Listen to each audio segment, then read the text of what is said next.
Get ready to explore the galaxy far, far away as the Star Wars franchise takes on a new continuity under the direction of Disney. This mashup is slated to be an exciting journey through the Star Wars universe because it incorporates elements from the original and prequel trilogies, the former expanded universe, now known as the Star Wars Legends, and the expanded universe. The integration of Legends into the new canon is sure to bring new excitement to fans of the franchise. So grab your lightsabers and let's jump into the world of Star Wars. The Grand Inquisitor means nothing. Kenobi is all that matters now. Is that understood? I have been watching you, Third Sister, and the position of Grand Inquisitor is you. It's a story as old as time, or at least as old as the Star Wars franchise. Han and Leia, the dynamic duo of the Rebel Alliance, finally settle down and have a child. But little do they know that their son would grow up to become a villain feared by all. First, we have Jack and Solo from the Legends continuity, the once promising Jedi who fell to the dark side and became the infamous Darth Caedus. And then we have Kylo Ren, the moody and mysterious central character in the new Disney canon. Both are the sons of Han Solo and Leia Organa. Both were once students of Luke Skywalker, and both eventually turned to the dark side. But the similarities don't stop there. In a galaxy far, far away, these two villains are causing chaos and destruction, leaving us all to wonder what went wrong. Was it their own personal demons, their mentor's mistakes, or their parents' absence? And because of that, you must die. My worthy apprentice, son of darkness, heir apparent. Whatever the reason, one thing is for sure, the Solo bloodline is not one to mess with, and both of these characters succumb to the dark side. Also, the galaxy gets a new Republic and Jedi Order too. Ah, the good old days of the Rebel Alliance, when they were saving the galaxy and establishing the New Republic. But wait, what happened? How did the New Republic go from a shining beacon of hope to a corrupt, powerless entity? And what about Luke Skywalker and his quest to rebuild the Jedi Order? Well, my friends, this is where things get interesting. You see, we have two different versions of the Star Wars universe, the Legends continuity and the Disney canon. In Legends, the New Republic fought against Imperial warlord gangs for 10 years and was a formidable opponent. But in the Disney canon, the New Republic becomes corrupt in record time, leaving Leia Organa to form the Resistance. And as for Luke Skywalker, well, he had different plans for the Jedi Order in each continuity. So, you have accepted the truth. I've accepted the truth that you were once Anakin Skywalker, my father. That name no longer has any meaning for me.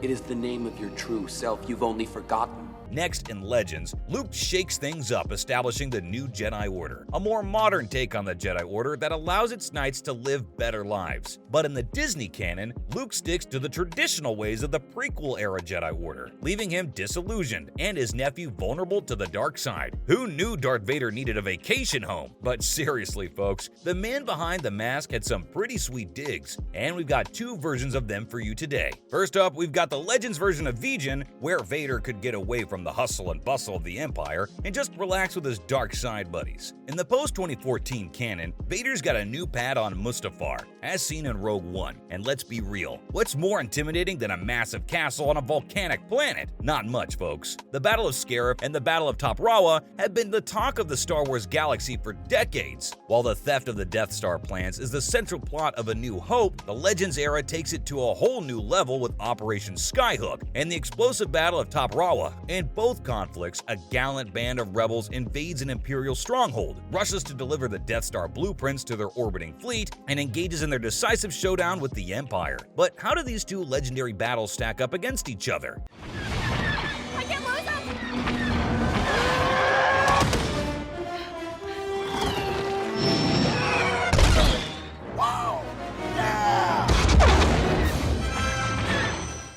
In Legends, the Battle of Top Rawa is a true rebel victory, with a space battle ending in their favor before the ground mission even begins. Meanwhile, in the new canon, the Battle of Scarif is a full-on simultaneous assault on both the ground and in space. But the endings? Oh, the endings! The valiant rebel spies are engulfed by the relentless Imperial reinforcements as the Battle of Top Rawa comes to an end. But the Battle of Scarif? Well, let's just say that the lower-powered Death Star blast that took out the heroes was a real showstopper. In the dark Dark Empire, we see Luke Skywalker, the Jedi Knight extraordinaire, taking on the mantle of the ultimate undercover agent. In order to overthrow the evil empire from within, Luke infiltrates the dark side and poses as one of them with a cunning plan in mind. But that's not all. In a moment that left us all stunned, Luke projects a lifelike image of himself atop the Millennium Falcon, leaving his enemies completely bewildered.